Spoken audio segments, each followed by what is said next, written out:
Hey everyone, okay, first of all, I just need to check that everything's working because last time I didn't manage to get anything working. Cool.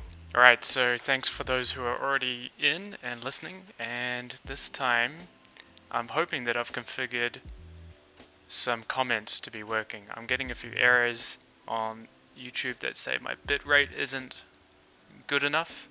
So sorry about that. I don't know what that means, and I'm not quite sure how the comments work. I think if people chat, I'll be able to see it somehow. But yeah, if I missed your comment and you're commenting, then just try again. Okay, so what are we going to do this time? I promised last time that I'd come more prepared, and I lied. I'm definitely not more prepared than last time.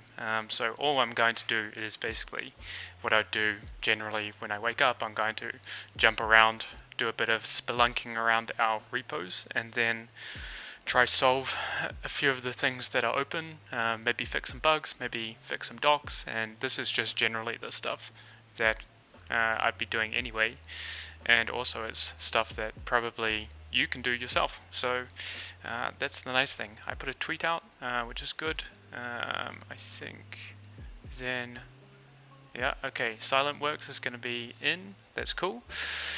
Alright, so the first thing, and maybe actually we should see if the crowd, I'll just retweet it from the Supabase account, just in case anyone else wants to drop in.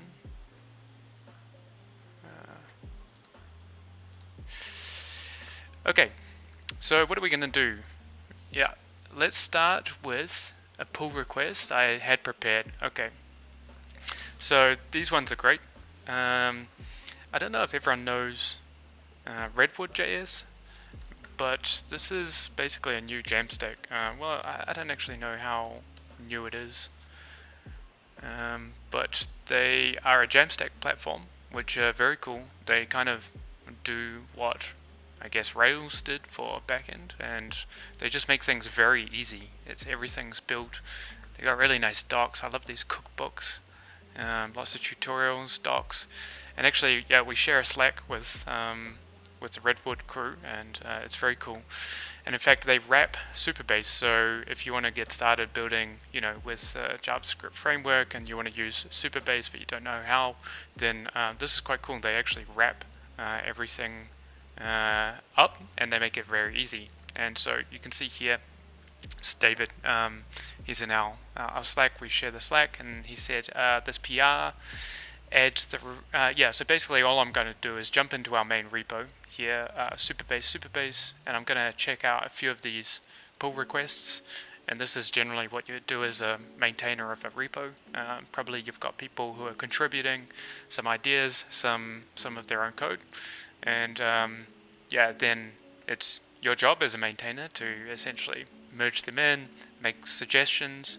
So this PR, he says, this PR adds the Redwood.js authentication example to the authentication documentation. This links the showcase of the authentication playground, which actually I don't really know what it is, but it is a Redwood app that actually shows. You can see here they've linked, and you can choose different providers.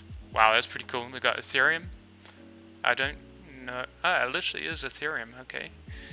In-host, Firebase. Yeah, I mean, they've got all in the crew. Netlify.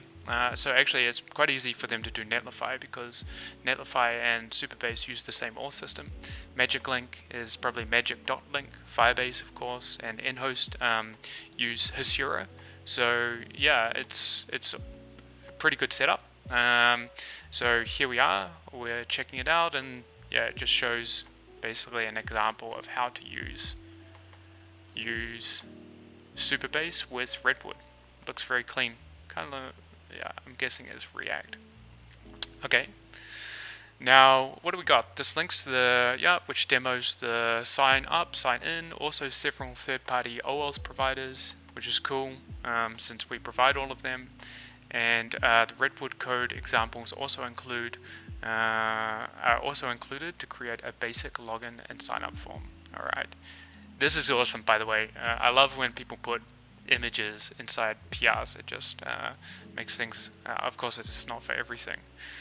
Okay, so all he's doing here is linking within the examples docs. So here, if you come Supabase docs, then you'll see here we've got an examples guides, and it's got a few of the sort of official guides, and then it's got a bunch of community guides and docs, which are quite useful when people are getting started. You might want to check it out and find, I don't know, maybe you use Svelte, and you can search for all the Svelte examples and starters. Yeah, there's only a couple.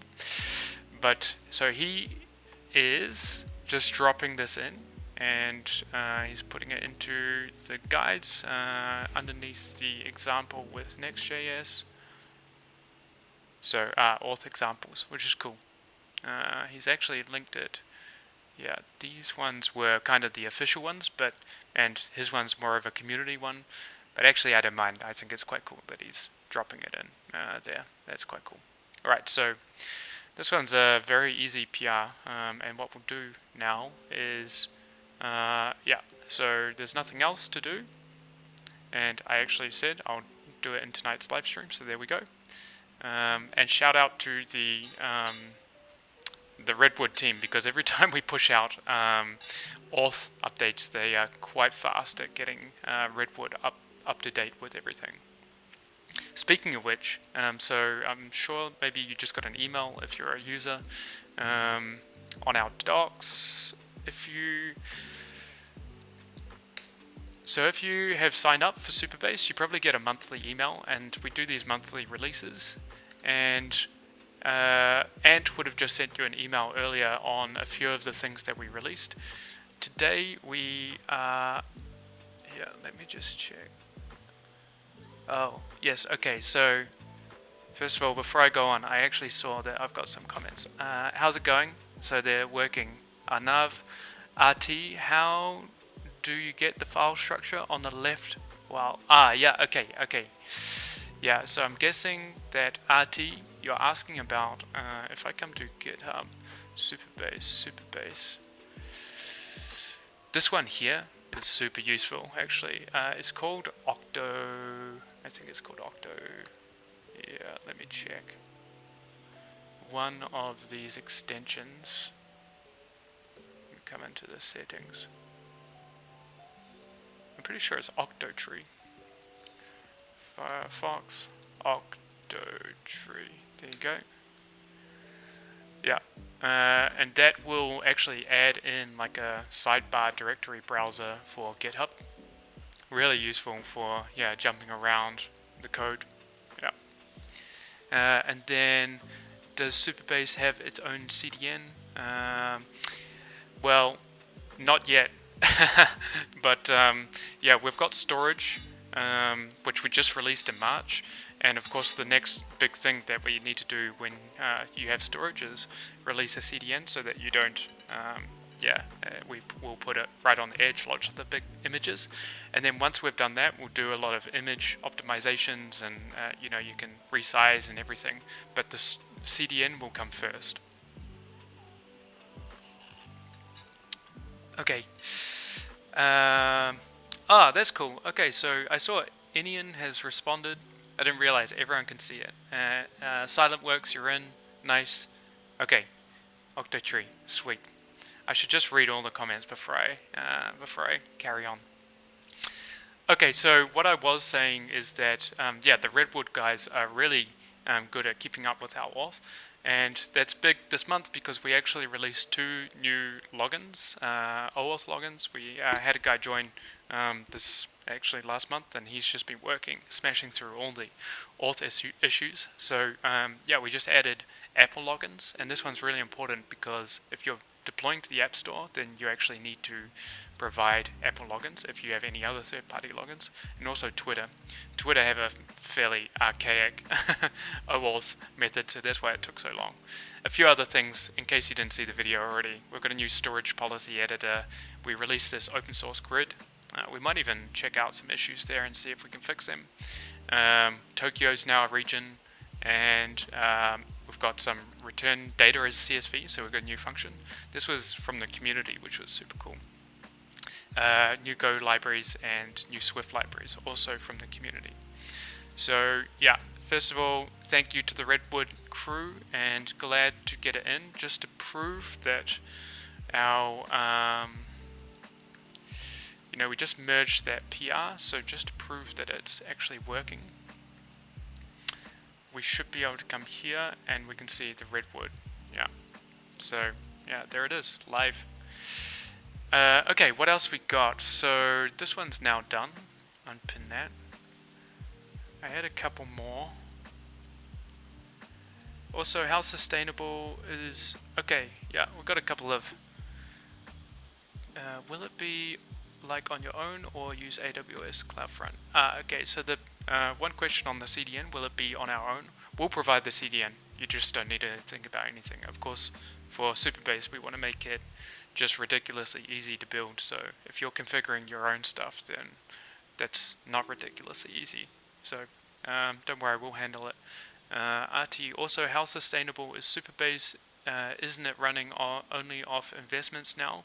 I'm reluctant to use it since I don't know how supported it's going to be in the future.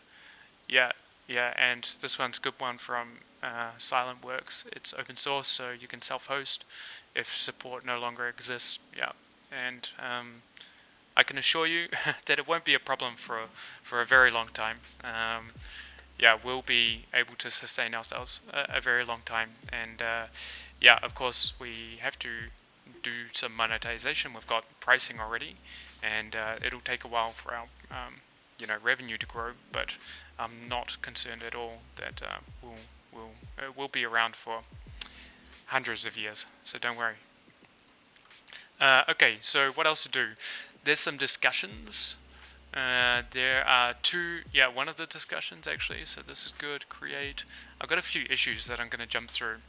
Alright, now, first of all, since there's probably people dialing in, especially because there's silent works is dialing in, one of the things I'm going to call out is our structure of our repo. So in case you haven't noticed it in GitHub, you've got issues, which are, of course, pretty standard pull requests. But now there's discussions, and the discussions are essentially forums where you can ask open-ended questions. Maybe you need some code help, and we really do everything in Supabase around our discussions. And the cool thing is, if you're a contributor or you just want to get started,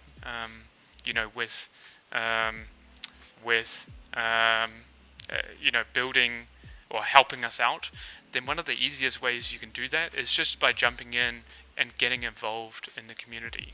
And you can just answer questions, you can ask questions, you can chat here on the forums, do whatever you want.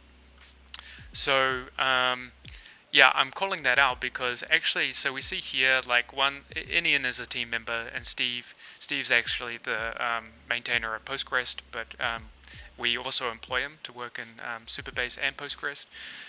Bobby is a team member, but Easy Street, SilentWorks, Hashcut, QuickSnap, these are all just people in the community answering a lot of the questions. So if you want to be really helpful, come in and answer some questions for us. That would be awesome. Yep. So you can find it under the discussions tab. Now, what else can we do? We can jump into one of the discussions. So actually, I saw this one here. 2 pricing pages is confusing, and I probably can agree. So here is seen at the moment we have 2 pricing pages. We've got our pricing page here, which is just our standard pricing page. Then we've got another one under our docs, which is like actually it goes to it, but if I come to our docs and then pricing, this used to be our pricing page, and in fact we just used to survive on sponsorship. And now it's a bit confusing because if you come here you might miss this pricing and you'll think that we're only running on sponsorship. So what I'm going to do is actually just remove this one for now, and then it's not a big problem. So thank you to Fergus who's asking this, and you can see even SilentWorks is saying that he's getting redirected. So let's fix this. Let's fix this bug, which is just we're going to do docs remove pricing.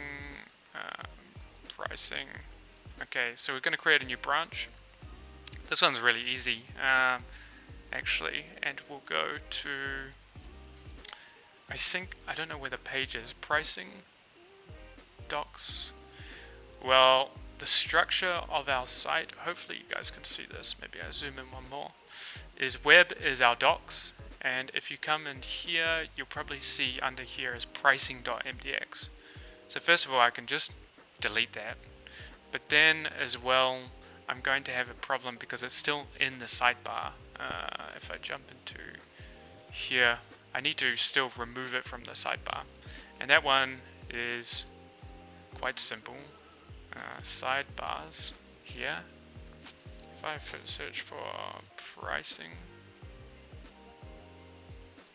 then I can remove that from there, and it should be all removes.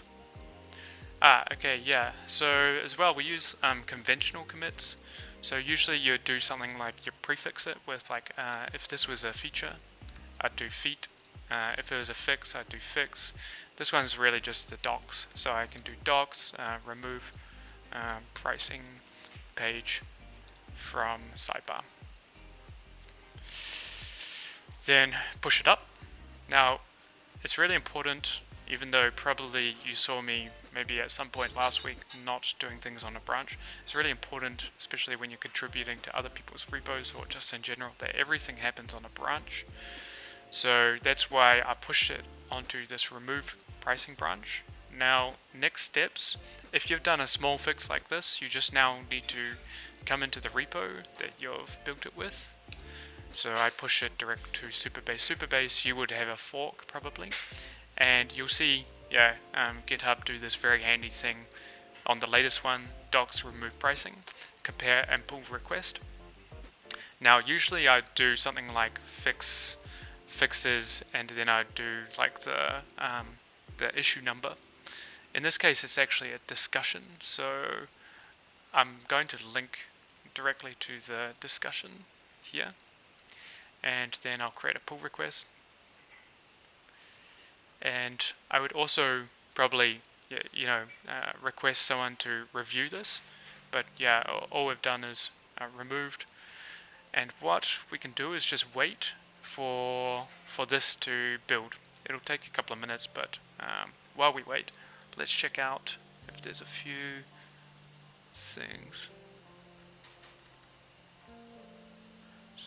Okay, I'm thinking about Supabase would provide hosted databases and storage functionality. Yeah. Okay.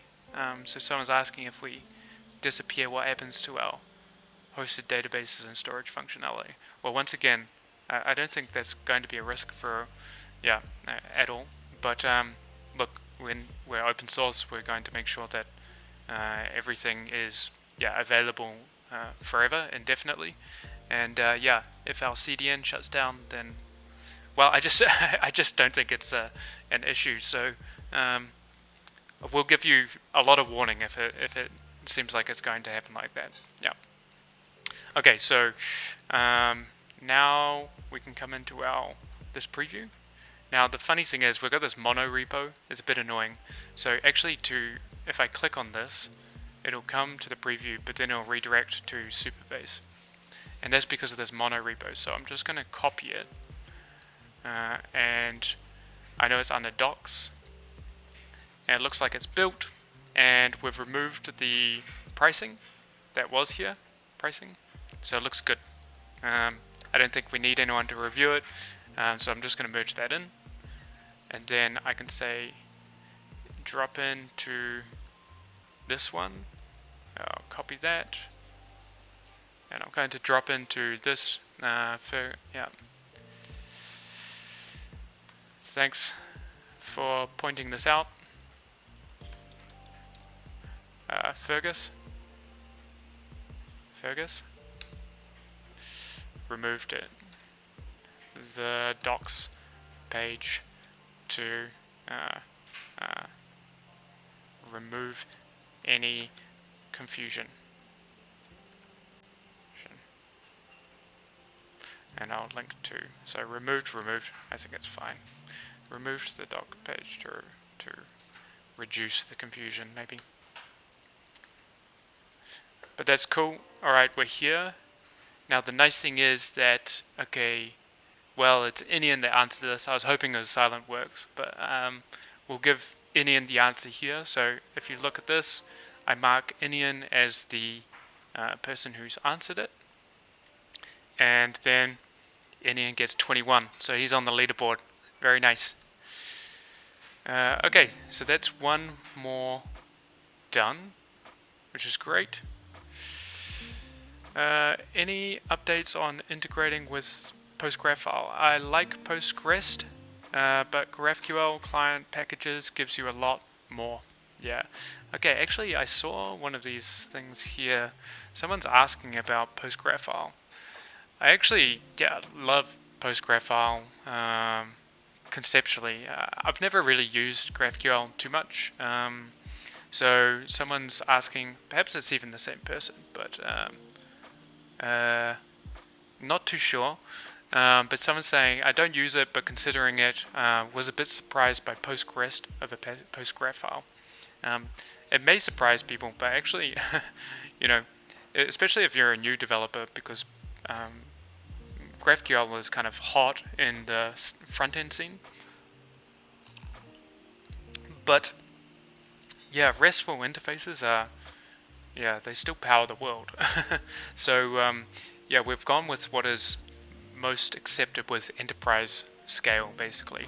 Now PostgreSQL, and I think GraphQL's got a very bright future. It's definitely not, it's not a toy anymore. So I think could be an option for the future. I just don't know when.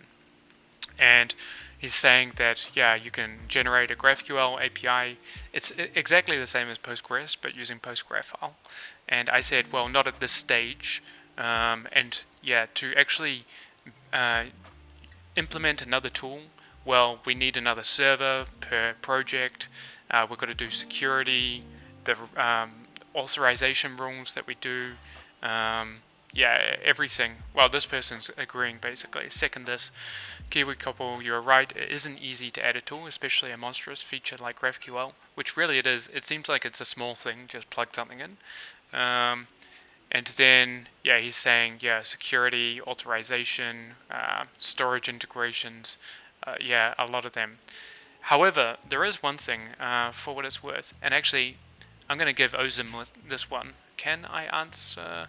This one is just not a answers one. I can't. It's just an ideas one. So this person has. Yeah, I can't give them the answer. But to the person commenting, Mohammed, that's your answer. The only thing that I'll say is, yeah, and for those who haven't seen it, GraphQL, we probably will build a some docs for how to use GraphQL with Supabase at some point, which I think will be cool. And we'll also build maybe some Prisma docs, how to use Prisma with Supabase. And of course, we're just a Postgres database. You can avoid all our APIs and everything if you want. So yeah, I think that's the next stage. We'll just document everything first. And usually we'd like to reach out, like I'd reach out to Benji and see if he's actually open to that first. And if he is, then yeah, we'll give that a go.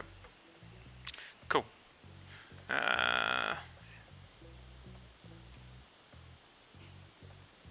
Yeah, okay. Yeah, so Silent Work saying quite clueless on GraphQL. Yeah, I gotta say, I'll have to commit a bit more time or one of our team to learning it, but it seems like it's a great tool, especially Hasura, people really love, seems to be making a lot of progress. Generally, I'll say one thing, generally we like to push everything down to the database level, and then we prefer it right down low rather than in the middle, and it means that you can build more integrations on top. You know, if you've got everything functioning right at the bottom of the stack, it doesn't matter what you plug into it, it can always access it. So that's the line of thinking basically. Okay, so here's another one that I pulled out, and okay, so this is a new issue. Issues, if I come into our issues, can't create an insert policy, and this was 5 hours ago, so of course I want to at least respond. If you're a maintainer, just at least let them know that you've acknowledged it, and in fact I can look at this one. I at least want to try determine if it is a bug, and if it is, I want to fix it, and if it's not a bug, then I want to help Alex out. So Alex is saying, I'm unable to create a new create insert policies. It complains that it's missing a definition even though it's said. Okay, so this one, yeah, to reproduce, he's got a couple of steps to reproduce, but let's actually try it ourselves because I think I can see what's going on. Now, which one is it? It's not this one, it's this one, second one. Alright. So, what do we got? We're going to come in, I've got like a user management repo here, and what he's saying is that inside the auth, we've got a couple of policies. What he's trying to do is add a policy. Now, first of all, this is going to change very soon. We actually just released a new policy editor on our storage. The team have been working really hard on this one, and you can build from templates, you can create from scratch, and these templates make it just really easy to get started. But he's using, yeah, this old policy editor, and probably in 1 week actually this will be gone, but we don't want him to wait 1 week, right? So let's try solve this problem. Okay, so what he's got, first of all, is I'm going to determine, is it a valid bug? And luckily he's got a screenshot. So this screenshot really tells me more than what he's put here. So once again, really do try to do screenshots if you can. He's doing this thing where he's trying to allow signups, and it's basically a permissive on definition is true. Okay, so what has he done? He's trying to do an insert, and he's trying to do like he's given it a name, and he's trying to do true. Okay, but now the thing is, you can see in this screenshot, he's clicked the advanced, and that's how he's got a bit more information here. So he's clicked advanced. Okay, and here now he's trying to do an insert, and instead of a with check, he's putting it in the definition.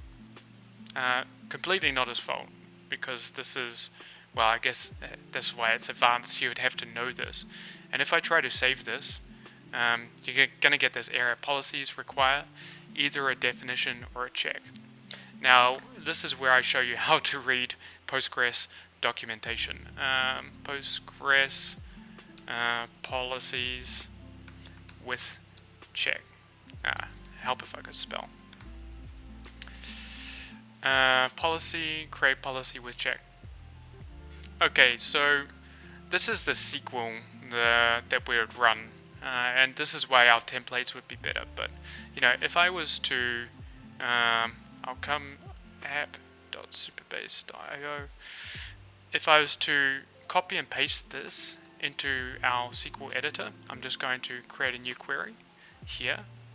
So what it is create policy on create policy, and here I can write whatever name on, say, my users table for, and then I take away this for insert is what he's doing for insert to a role, and in fact we don't even provide this, so it's not very advanced.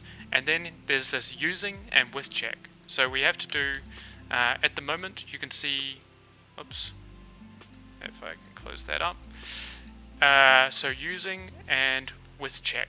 Now this is a policy which will allow access to the table called users. Now you can see he's written a definition true. Now this is our fault. Definition is actually using, so he's written true in here. True.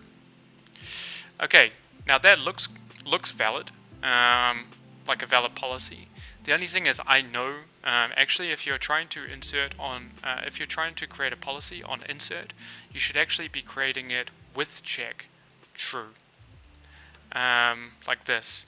Now, this is where we're going to have to do a bunch of stuff to help, make it easier, and our docs will hopefully be better. But you can see basically here, if we're going to do an insert, then you use a with check policy. So here, new row with check policy. For anything else, like a select, an update, a delete, you can use the using policy.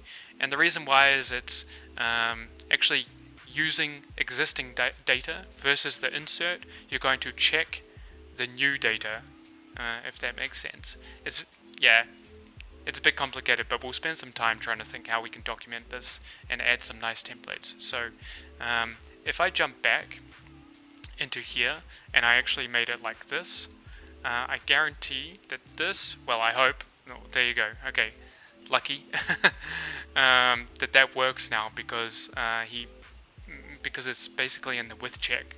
So what I'm going to do is put this one here, advanced, and I'm going to copy his screenshot, which is allow signups. Allow signups, and then this one can be true. Okay, now I'm going to as well make it helpful for him, just like he made it helpful for us. Screenshot this, and for Alex, hey Alex, I'm just going to respond. I'm going to paste that. This one is because Postgres, the Postgres database is expecting a with check policy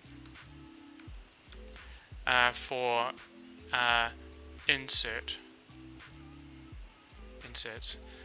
If you move your true to the check field, it should pass. And then I'm going to say, I'll mention, because people come in and they read these ones, right? So they also might have a problem, or they might just see it in the future. So I'm just going to say, we realize this policy editor isn't very intuitive. We are actually about to release a new version. Should be ready in about a week. I think, yeah, we should have it out by next week. I hope. I bet the team are watching this thinking, I wish he didn't say that. Then I'll just say, I'll close this now. Close this now. But if you have any other problems, feel free to comment and I can reopen. Yeah, this is the other thing. If it seems like we're trying to close comments, issues on you, just know it's because they kind of stack up and they get forgotten. So now I'm trying to just say, I'm trying to solve the problem, close it, and then mention that you can just comment and I'll reopen it. But yeah, we're getting a lot of issues now, so we're trying to keep on top of them, which is hard. Okay, sweet. So let's see. We've got thanks for the time to the reply. Yeah, no worries. Is there a Supabase Discord chat? Yeah, funny you should say that, because there'll be one coming soon. If you're building with Supabase though, and you are, you already got something out in prod, and you're worried about the stability, and you just want to, be involved or you want sort of a direct line to the team, just let us know, and we will invite you to our Slack, our private Slack. But yeah, pretty soon there'll be a Discord. It's coming. Do you have a recommended approach for creating a shared API service for mobile web using Supabase? Shared. I'm not sure nor what you mean by shared. I'm assuming that it can work on both mobile and web, and actually that's not really a problem. There are some advanced things that you can do if you really want. If you really want to keep your APIs quite clean, this is what I'd recommend. So, all right. Yeah, obviously everything's going in the public schema, but it doesn't have to. If you jump into your API, you'll come down here, and you can see that you've got the extra search path. In fact, we don't even have it here, so I can't put it in, but what I'll do, I don't know why we don't have it. It might even be regression, but you can actually point it towards a different schema. So if you want, you can just expose certain tables on a different schema than your public. Or if you want, you create all your tables outside of the public schema, and then you hide it away to make things very secure. But yeah, for now, if you're building for both mobile and web, the API will work for both. It really isn't going to be a problem. Where can I contact to be added to Slack? Yeah, just message us on Twitter and jump into our DMs. Yeah. Probably should have mentioned on that issue that they should have asked in the discussion, since it wasn't a bug, but more of a help. Yeah, that's fair. So maybe those watching can also direct Alex towards the discussions. I think he really felt that this was a bug. So yeah, I think that's fair, but really it's a question more than anything. Yeah, but that's cool. All right, we've done that. We've got 20 minutes. Let's see. Okay, I wonder if we can solve this one in time. What else we got? Permanent download URL. Yeah, okay, someone's asking for permanent download URL. 20 minutes. Now we have actually released this. You can see SilentWorks has actually said Supabase team are working on it. We've actually released this here. But the thing is, I want to get it into the docs in this live stream, and I don't think I'm going to because I'm so slow. But you can see here now when you create a bucket, there's this options public. And if you do that, then you can also use this other function, which is called get public URL, which will work for any assets in a public bucket. And then you've got fully public assets. So that's coming actually for this person. We just haven't added it to the docs, and we'll do that very soon. What we'll do actually, I'll start with this one, and since then I'm working on the docs, we'll see if we can fix it. And in fact, this one's a CSS issue, and there's actually two things I want to fix with the CSS. It's going to be these, which are stacked up. Like if we come to our docs, Supabase docs, and I'll jump into our reference docs, maybe like auth, sign in, see all our users are stacked up. Yeah, that's a bit ugly. So we'll try and create some space between these. The other thing is that I accidentally, this used to be green, and now I've kind of removed, it's only green here. So let's try fix this. That one probably will take us to the end, and I can ask any questions or answer any questions. Alright, so how to do this? Cool, so we'll start up a terminal here. I'm going to jump into the web folder, npm run, I think it's start, npm start on here.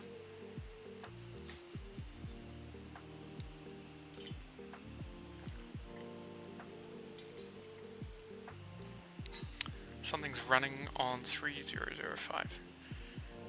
Yeah, as I said, I was supposed to prepare for this by shutting everything down, but this time we'll do this. Okay, so on our docs, this one's a CSS, so I don't know if you like CSS. It seems like no one likes CSS, and we generally use Tailwind for everything these days, but our docs are built with Docusaurus, and they use CSS. So let's see. Alright, what we're going to try do is fix this thing. Now, how would I go about this? First of all, I know the file inside Docusaurus is a CSS file, which is, come in here, source, don't know where it is, static CSS. It's not that. Here, source CSS custom. And this is an absolute behemoth of a file. You never really do this anymore, but actually when I first started, I just heavily modified Docusaurus, and now all the rules are all over the place. So now I need to find out what is the rule, the CSS selector, which is causing this. And I need to find out, I can do this. I don't know why as well, but this used to be dark mode, and I just updated, or Firefox just updated, and it's now not dark mode, in case anyone knows how to fix that on Firefox anymore. There's also a CSS issue on the SQL editor if a query has a name that is expand or 2 or more lines, especially if there's multiple.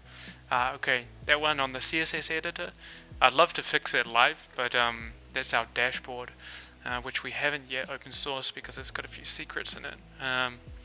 But we have actually open sourced Supabase, just gone, the grid.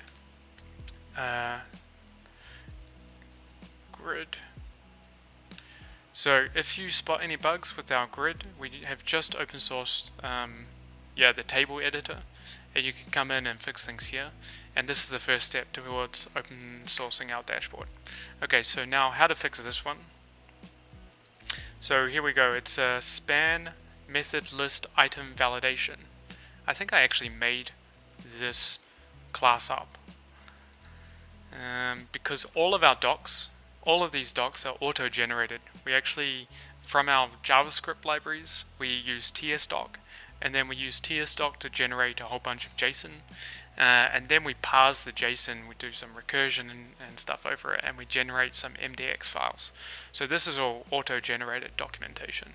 And what I'm going to do is try find here.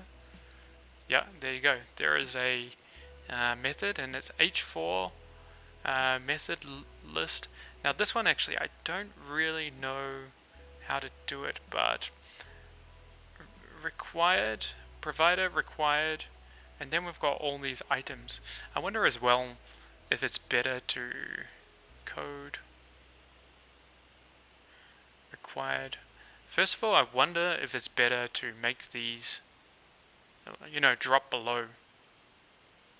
I don't know. Let's try it out. So this one I know is display block. Try that. That'll auto-generate, and then it should drop them below in theory, but it didn't.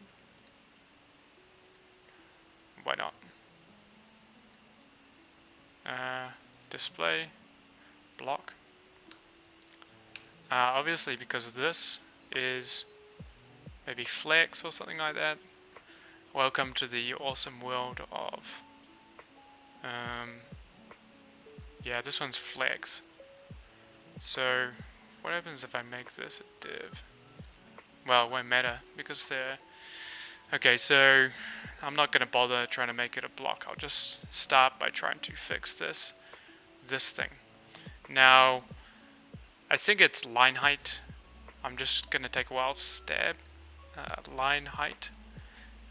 Let's make it 1 rem, and then we'll just go up. There you go. I can go up 3 rem. So here's 1 rem. Now the problem is that if I make this 1 rem, 2 rem, you can see it's got like this padding at the top, which is a bit annoying. And let's find out what the minimum. Yeah, the other thing is like these are quite tall, right? I mean, they're quite padded all around. And I noticed this, you know, actually if we have 2 bits of code, like if this was code, these would actually be touching. It kind of annoys me a bit. So first of all, maybe we can make this a bit smaller. What do we got? Code here, code, margin, padding, vertical padding. Ah, yeah, okay.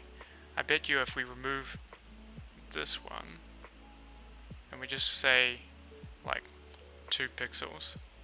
Yeah, see, 2 pixels, that's like, now we can do like top bottom 2 pixels, and side is like 3 pixels,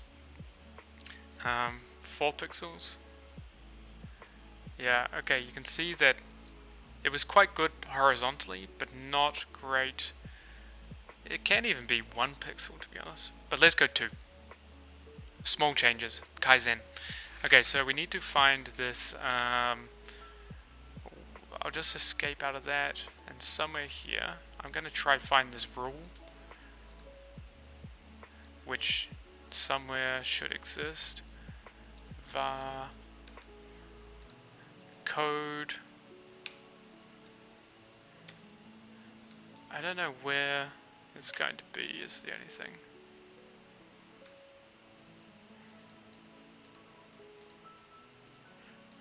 Okay.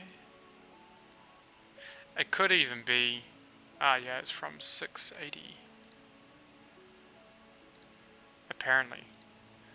It's never really the case.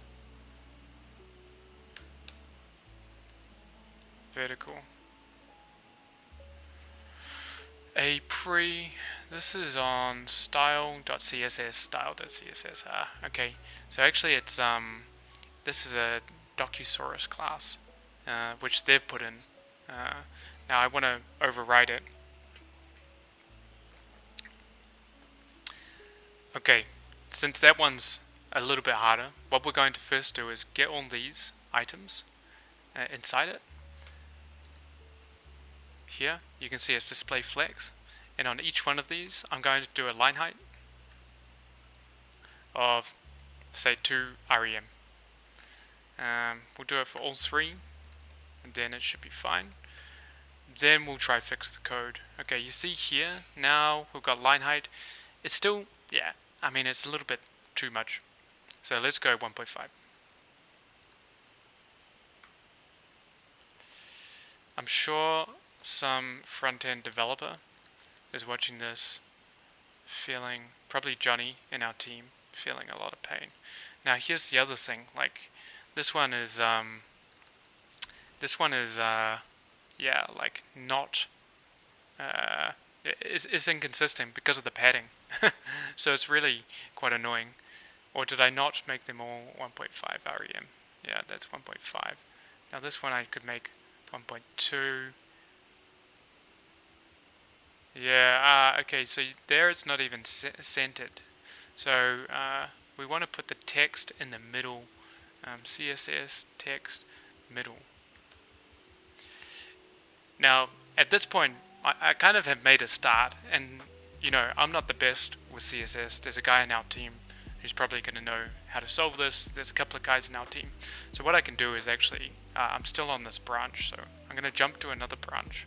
Well, first of all, I'm going to jump to main, or master, and then I'm going to copy this,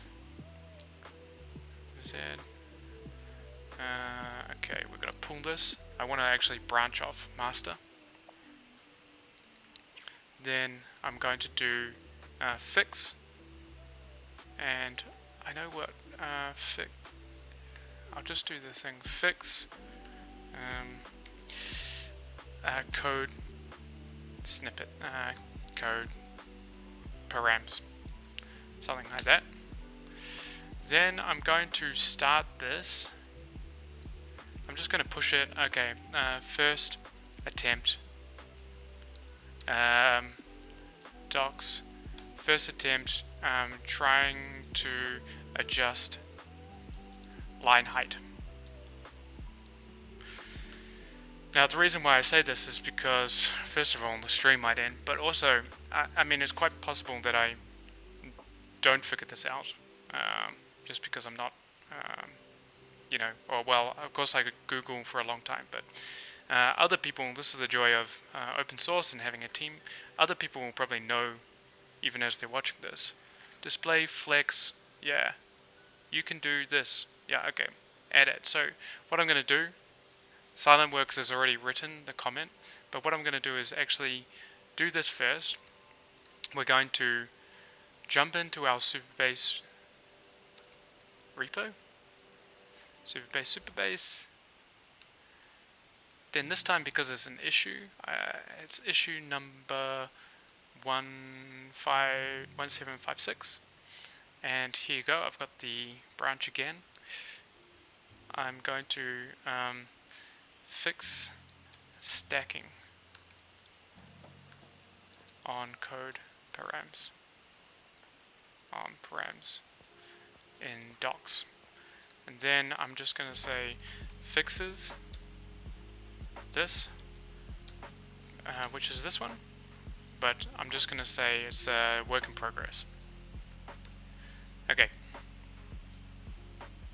Now the nice thing is that people can come in. For example, now I can see that you can probably click this ... choose dark theme, and yeah, okay. Thank you to Jan or Jan, depending on where you're from, for the dark mode. Whereas my ... settings. Yes, thank you. Okay, great. That's good. Now the other one, okay, display, flex wrap, width gap. Okay, add it to the method list item validation class. Okay, so this is what SilentWorks has told me on the live stream. So the thing is, like, because I've done this now, he's saying that I can actually try put a class in. So what I'm going to do is maybe revert what I did, or for now I'll just comment it out. And his suggestion was to put in this display flex, and let me display flex wrap gap. Let's just check. Add it to the method. You can open an issue in CSS. You can see it. Yeah. Okay. Yeah. Sweet. Okay. Cool. So now we have what Silentworks is saying on the live stream. So let's check it out. Oh god. Here, yeah, that's quite tidy. Is it? Yeah, okay, so this one has the same thing. So if I remove it, so this one's quite nice, but you see these ones are not wrapped up. So what happens if I do gap 7 flex wrap is because these ones need the same padding as the other one, and I'm just going to create a bit less gap here, so 6 pixels. I'm guessing that probably should be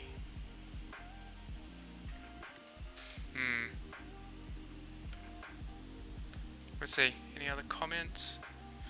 No. Yeah, what I want these to do is line up. And so I'll give it one last attempt before we wrap up the stream.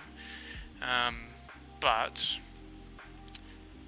you know, if you remember that this had some padding, and it is this padding, we could in theory take this padding and apply it to all items. There you go. That at least makes it consistent. Now, does it look nice? That's the only thing. It's not bad, but then as well, I don't really like the horizontal one on here. You see it's like indented a bit. It's not in line. So I'm going to remove the horizontal padding just from that one item. And then I can do vertical and horizontal 0. There you go. Okay, so looks not bad, looks pretty good. So what I'm going to do is remove these, move this one. Thanks to Silentworks for adding that, and I'll just say, okay, second attempt adjusts padding for all items. Cool. Now what I can do is I'll actually put this as part of the PR process, so I don't want to be the one who approves this myself. Maybe one of the team has a better way of doing it. So I can refresh this and you can see now those changes are there, and I am going to edit this and I'm going to add that image, and I'll do update. Cool, looks reasonably clean. Maybe like for example these, like you can see actually they're not in the middle. So what I'm going to do is just request, I'm going to request mild tomato to review this, and then I'll just say I also noticed the pipe symbols and you know, horizontally aligned. I might need